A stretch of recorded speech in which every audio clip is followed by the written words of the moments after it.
Monique Hébrard, mariée et mère de 4 enfants, est féministe. Cette journaliste, qui prépare un ouvrage dont le titre sera « Les femmes dans l'Église », a déjà publié le résultat d'une autre enquête intitulée « Dieu et les femmes ». Ce livre chaleureux ouvre des perspectives étonnantes sur les temps nouveaux. Des femmes de diverses religions s'y expriment franchement et Monique Hébrard n'a pas craint de s'adresser à des femmes non croyantes qui ont, elles aussi, des intuitions à propos de Dieu. C'est à Paris que Marcel Brisebois a rencontré Monique Hébrard. Monique Hébrard, Dieu est-il masculin? Vous commencez par une question tout de suite très difficile. Vous savez, je ne suis pas spécialement branchée sur... je n'ai pas les confidences de Dieu, non, je ne sais pas qui il est. Vous. Je ne l'ai pas rencontré, mais je n'aimerais pas dire qu'il est masculin. Pas plus d'ailleurs qu'il est féminin. Et je pense que lorsque la Bible dit homme-femme, il le créa, car je crois qu'en hébreu c'est le et non pas les, c'est le singulier. Homme-femme, il le créa. Je pense que Dieu est à la fois homme et femme. Oui. Enfin, le problème est de savoir, après l'enquête que vous avez faite, quelle est l'image que les femmes se font de Dieu? Est-ce qu'elles se font l'image d'un Dieu masculin ou féminin? Hélas, masculin. Hélas, masculin. Et je dis hélas parce que cette image masculine est entachée de valeurs négatives plus que de valeurs positives, malheureusement. Et même autour de ce qui est le père, qui pourrait être une valeur positive, le père, la paternité, l'amour du père, alors que Dieu trimballe des valeurs paternelles négatives, c'est-à-dire le Dieu qui punit, le Dieu qui frustre, le Dieu qui castre, le Dieu qui... Le Dieu qui écrase. Le Dieu qui écrase, Est-ce que c'est dû à... juge. Oui. Est-ce que c'est dû à l'éducation que les gens reçoivent ou, Bah, écoutez, je pense, oui, et notamment en France, à l'influence du jansénisme, je pense qu'elle a été très importante et que plusieurs siècles après, elle est encore présente à nos subconscients, avec ce Dieu qui est quand même quelqu'un de très très sévère et de très castrant, oui, je crois. Mais vous avez interviewé non seulement des chrétiennes ou des catholiques, oui. Vous avez interviewé donc des chrétiennes qui ne sont pas catholiques, qui sont orthodoxes ou protestantes. Est-ce qu'il y a une différence entre la perception qu'ont, disons, les catholiques, commençons par eux si vous voulez, la perception que les femmes catholiques ont de Dieu et la perception que, disons, d'autres chrétiennes peuvent avoir de Dieu, ou si on retrouve toujours cette image du Dieu juge? Je dirais que c'est plus, ce que je viens de vous dire est plus fort chez les catholiques. Plus fort chez les catholiques. Ah oui. Je n'ai pas rencontré cette impression chez les orthodoxes, par exemple, où je crois que la présence de la Mère de Dieu, de la Théotokos, a beaucoup adouci les choses. Et puis aussi la présence du Christ ressuscité plus que Dieu le Père, tout-puissant, omnipotent.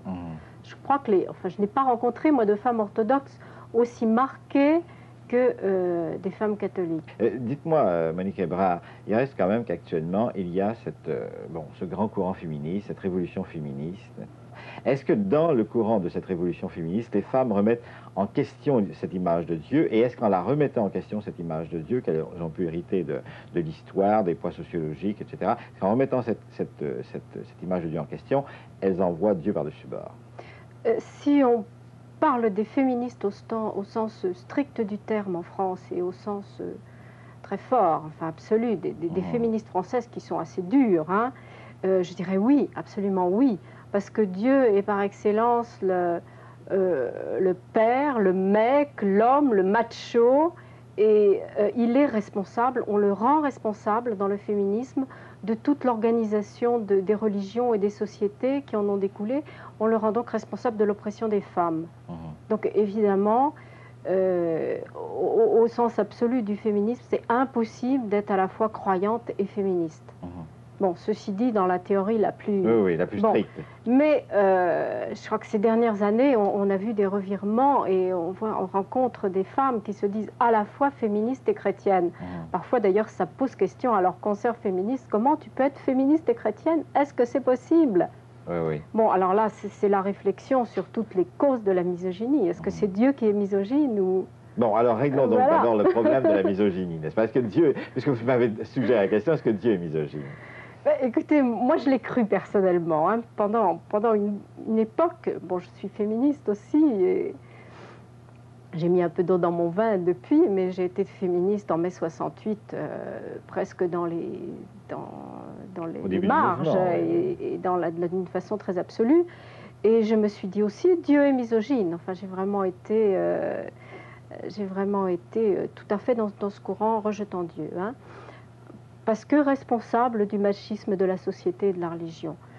Bon, puis j'ai pas mal réfléchi depuis, et maintenant je dis non. Je dis non, et pour des tas de raisons. Je dis, la misogynie, certes, elle existe, mais elle ne vient pas de Dieu. Au contraire, l'image que nous avons, nous, les hommes et les femmes, échafaudée de Dieu, nous l'avons échafaudée aussi avec notre misogynie. Je dis nous, les hommes et les femmes, parce que les femmes aussi sont misogynes. Les femmes sont misogynes? Oui. C'est bien ce que je soupçonnais. Vous soupçonniez? Oui, oui. oui. Et peut-être aussi... Mais comment expliquez-vous cette misogynie des femmes, précisément? Cette misogynie des femmes, je crois que socialement, les femmes ont été tellement influencées et soumises au mode de pensée des hommes, à l'organisation des hommes, que pour être acceptées par cette société masculine qui fonctionne essentiellement sur un monde masculin, à la limite, elles doivent se renier elles-mêmes, renier quelque chose de leur féminité et être misogynes vis-à-vis d'elles-mêmes pour se faire accepter dans un moule masculin.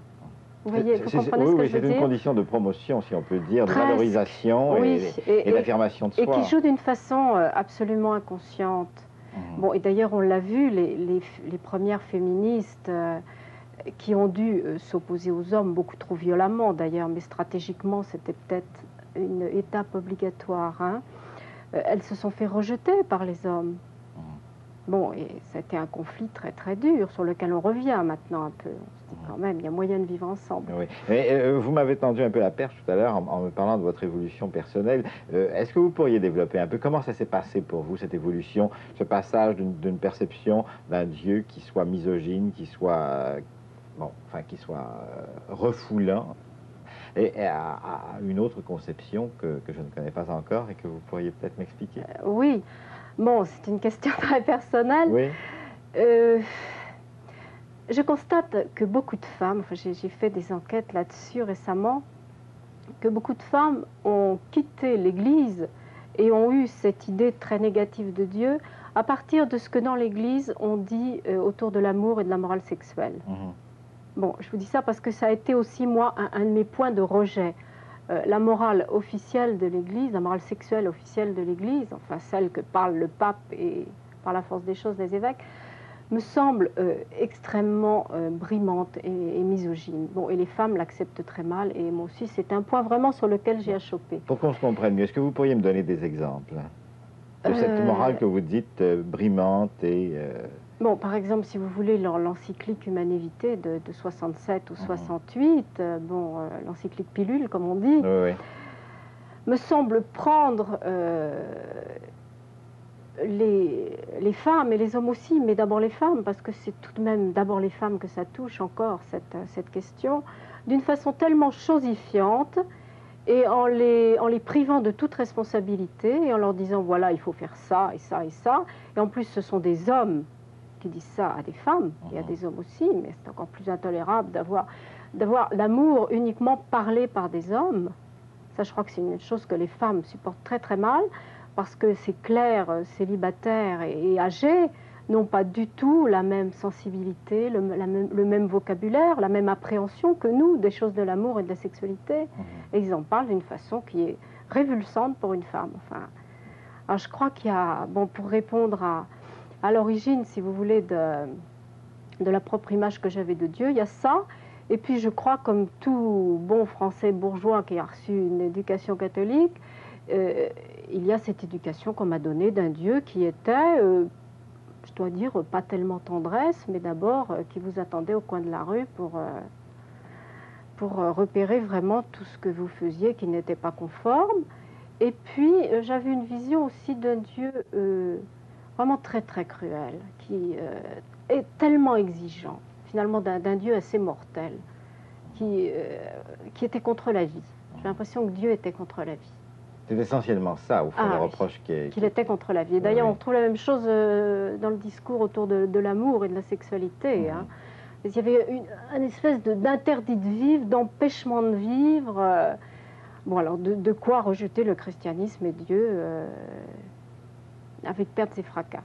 Alors, ce qui m'a fait changer, aux alentours des années 76-77, c'est ma rencontre au cours d'un reportage avec les communautés charismatiques en France. Pourtant, il me semble qu'il y a là quelque chose d'assez contradictoire, parce que les communautés charismatiques m'apparaissent au contraire des communautés très fidèles, très soumises, très orientées vers le pape l'a dit, mais etc. Absolument. Et, alors là, oui, mais je comprends que vous vous étonniez, et pour moi, ça a été une aventure vraiment cocasse. Parce que je suis d'abord allée dans ces communautés sans savoir du tout ce que c'était. Je savais que c'était des communautés de jeunes, le phénomène communautaire et le phénomène jeunesse m'intéressaient. Donc je suis allée voir là et je suis effectivement tombée sur quelque chose de tout à fait inattendu et qui m'a énormément choquée. Et la première question que j'ai posée à la première femme que j'ai rencontrée dans une communauté, je lui ai demandé, c'était une femme de 25 ans, très jolie, en robe longue, je lui ai demandé, est-ce que tu es féministe? Et elle m'a répondu par la phrase de Saint Paul, moi ce que je crois, c'est femmes, soyez soumises à vos maris. Alors je me suis dit, mais où suis-je? Qu'est-ce que ça veut dire? Alors vous avez repris vos papiers, vos crayons. Quelle langue parlent ces gens? Non, je ne suis pas partie, je suis restée. Mais je crois que j'ai jamais été si malheureuse dans une interview de ma vie parce que je ne savais plus quoi lui dire. Je me suis dit, mais qui ai-je en face de moi? Qu'est-ce que c'est que ça? Bon, bref, mais tout cela m'a tellement intriguée que j'ai décidé, après la fin de mon reportage, de reprendre le reportage pour faire un livre. Et en fait, parce que moi, je voulais comprendre. Je voulais comprendre ce qui se passait dans la tête de ces gens qui n'étaient pas de vieilles personnes complètement en dehors de la vie, mais des hommes et des femmes de 25-30 ans, tout à fait heureux. Mais alors, ce qui a été pour moi le plus grand choc, et là positif, c'était de voir leur joie de vivre.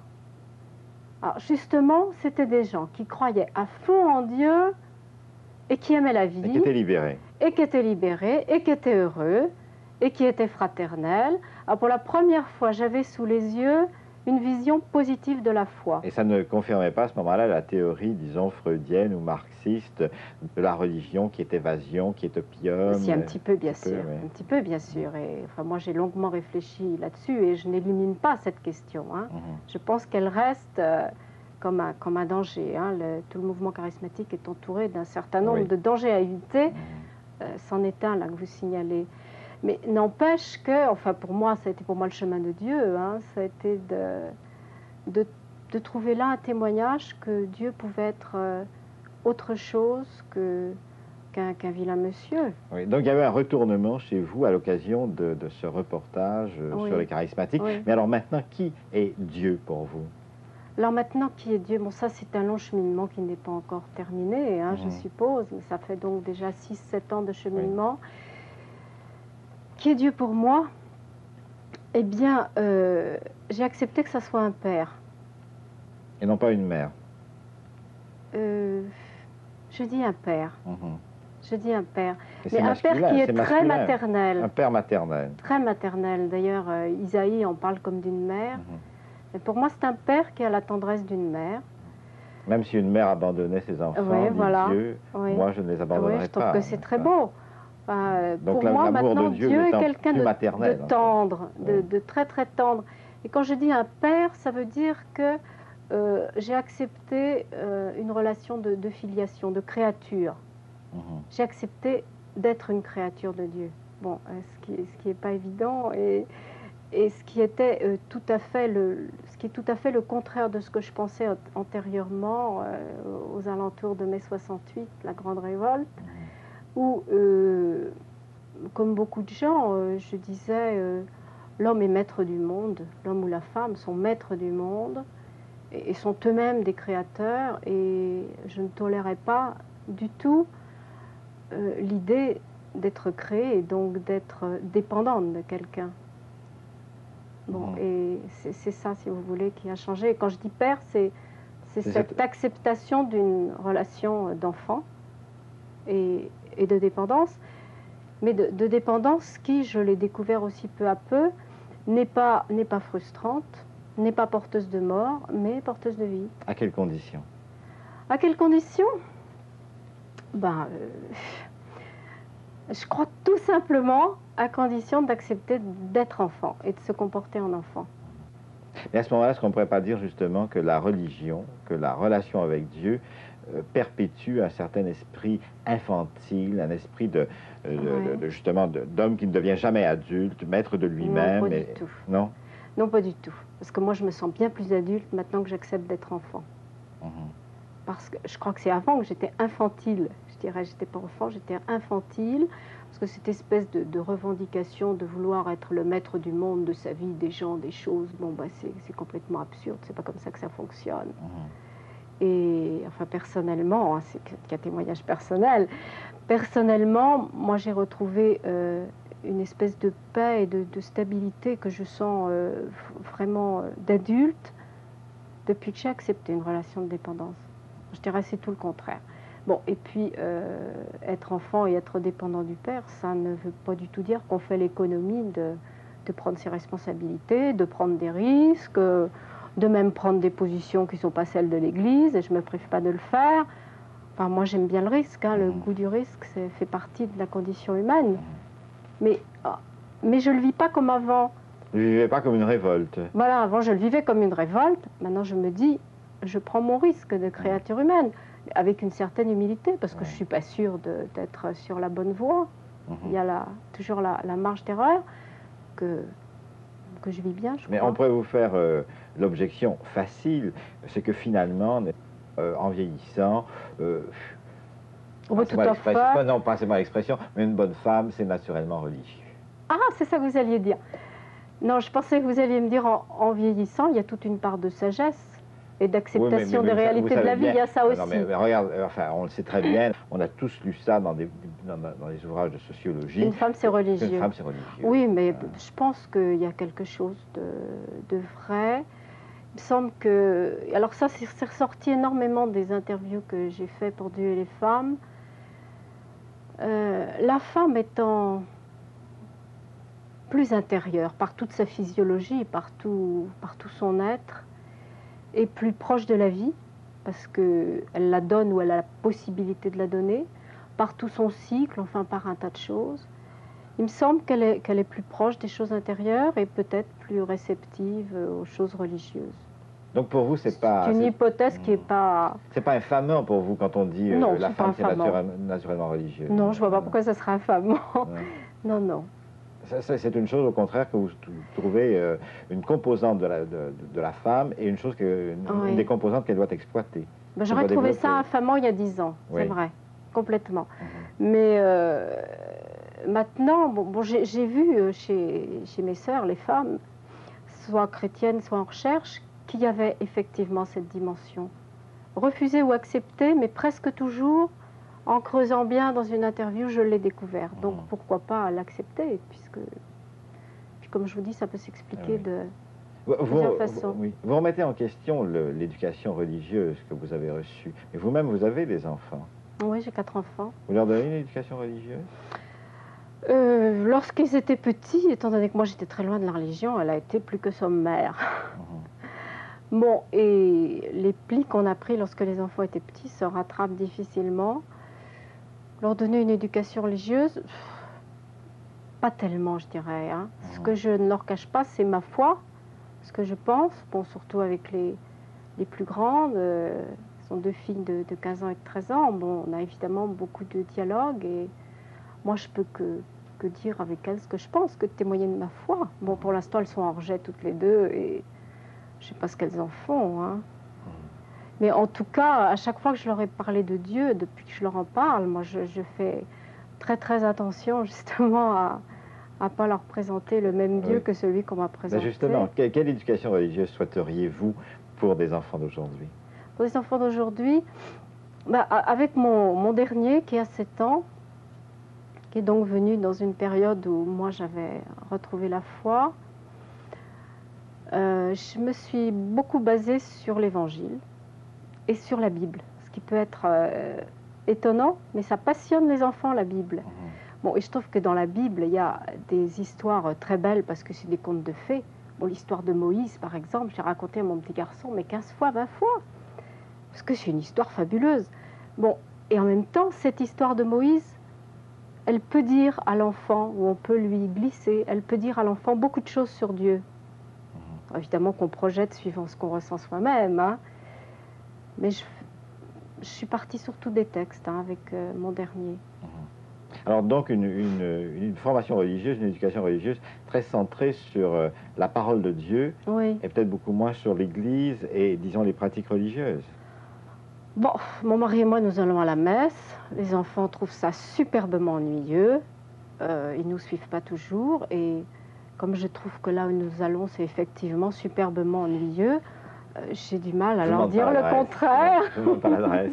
Il y a beaucoup d'adresses où c'est superbement ennuyeux. Oui. Et bon, bah, c'est très difficile de leur dire mais non, mon petit, c'est fantastique. Il y a donc quand même cet obstacle qui constitue peut-être l'Église encore actuellement. Constitue des communautés qui ne sont pas très attirantes. Par contre... Vous dites communauté, donc vous ne faites pas porter le blâme uniquement sur les prêtres, si je comprends bien. Non, pas du tout. Non, non, pas uniquement, parce que les chrétiens n'ont pas l'air plus gais forcément. Hein. Et ça, moi j'ai remarqué, mes enfants sont très très sensibles à ça.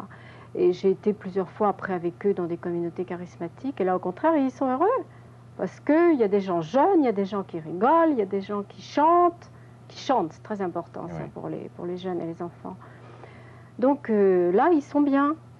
Et j'ai vu une fois mes deux filles se farcir une messe qui a duré 2 heures, et sans piper mot, et en étant absolument heureuses, parce que c'était plein de joie, c'était plein de chants, c'était beau. Votre cheminement féministe et chrétien, est-ce que ça a modifié les relations avec votre mari? Ou en d'autres termes, de façon plus générale, si vous permettez, est-ce que cet approfondissement de la dimension féminine chez vous et cette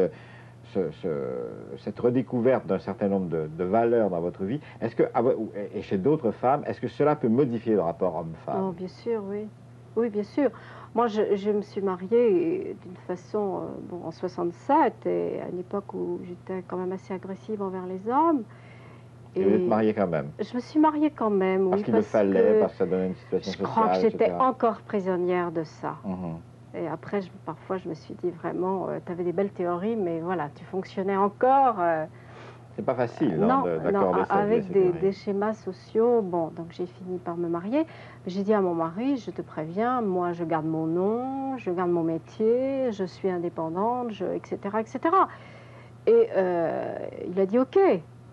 Et puis on est parti sur ce contrat. Et je ne pensais pas avoir des enfants. Bon, mais comme je suis curieuse de la vie, des choses de la vie, 2 ans après, j'ai eu envie d'en avoir. Puis on en a eu 4. Et je ne le regrette pas. Vous me demandiez si mon évolution a changé. Oui, je crois. Bon, parce que, d'ailleurs, je ne suis plus agressive vis-à-vis de lui. Oui, mais surtout, oui. Et lui, est-ce qu'il a changé? Et lui, il n'a pas tellement changé, pas non. Tellement. Non. Mais en général, est-ce que vous sentez que le mouvement féministe, qui se vit maintenant depuis quand même un certain nombre d'années, est-ce qu'il est en train de transformer les rapports hommes-femmes? Moi, je crois que oui. Je crois qu'il y a notamment des hommes, enfin, c'est pas tellement le cas de mon mari, bon, parce que d'abord il a quand même été toujours assez ouvert aux problèmes des femmes. Mais il y a des hommes chez qui s'est éveillé d'abord une mauvaise conscience. Ils ont pris conscience qu'effectivement ils avaient des comportements machistes et ils ont évolué. Et puis s'est éveillé aussi quelque chose de beaucoup plus intéressant. C'est qu'ils se sont dit, pourquoi est-ce que nous n'aurions pas le droit de vivre aussi nos états d'âme, notre féminité? Et des hommes, enfin pour moi, c'est un des événements qui est très marginal hein, au point de vue nombre, mais qui est très important au point de vue révélateur. C'est qu'il y a des hommes qui ont pris conscience de leur féminité et qui ont eu envie de la vivre. Je trouve ça superbe, moi. Mais enfin, vous savez très bien qu'il y a des sociologues ou des psychanalystes qui trouvent ça très inquiétant. Oui, mais peut-être. Ils ont peur que se perde le modèle masculin. Oui. Et effectivement, pour la société, ça peut être un problème que se perde le modèle masculin. Pour l'instant, enfin là, je me plaçais pas d'un point de vue sociétaire, mais d'un point de vue personnel. Enfin, les hommes que je connais qui sont arrivés à ce stade de découverte, sont des gens dont la personnalité et le rapport avec les femmes et aussi les autres hommes s'est enrichi énormément. Eux le disent et c'est visible pour nous les femmes aussi. Et le fait que, par exemple, actuellement, des femmes de plus en plus nombreuses s'intéressent aux problèmes religieux et en parlent, alors qu'autrefois, elles étaient des dévotes et des fidèles. Est-ce qu'aujourd'hui, justement, ceci ne risque pas de transformer la vision que l'on peut avoir de Dieu et la conception que l'on peut avoir de la religion? Ben sûrement. Ça, sûrement. Alors, à commencer déjà par les théologiennes et les exégètes qui parlent de Dieu et traduisent la Bible et sentent la Bible autrement que l'ont senti les hommes.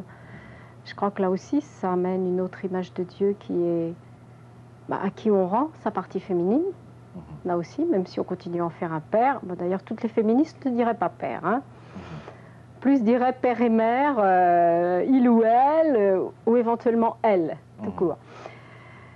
Bon, mais il est évident que l'image est en train de changer, et puis pas seulement de la part des théologiennes, mais je crois de la part de n'importe quelle femme qui s'intéresse à la question, qui l'étudie un petit peu, et même de celles qui sont entrées dans la pastorale de l'Église. Des femmes qui ont aujourd'hui des postes de responsabilité dans l'Église, donc qui sont amenées à parler de Dieu, qui sont le magistère, elles aussi, qui sont rentrées dans le magistère, donc qui ont une parole d'enseignement sur Dieu. Eh bien, je fais une enquête aussi là-dessus et je constate qu'elles ont une parole sur Dieu qui est différente de la parole des clercs masculins. Monique Hébrard, je vous remercie. Rappelons que Monique Hébrard, journaliste féministe, a publié Dieu et les femmes, et tout récemment Les femmes et l'Église, 2 enquêtes menées auprès de femmes de religions diverses. Monique Hébrard est aussi charismatique. Elle a publié un reportage de fond sur les charismatiques de France, les nouveaux disciples. Ces 3 volumes sont parus au Centurion, les 2 premiers en collaboration avec le Cerf. Aujourd'hui à 16h, revivez la naissance des auberges de jeunesse et des jeunes naturalistes par les chemins d'Ambroise. Et dans un moment à Ciné Famille, c'est Objectif Lune pour Tintin et ses amis.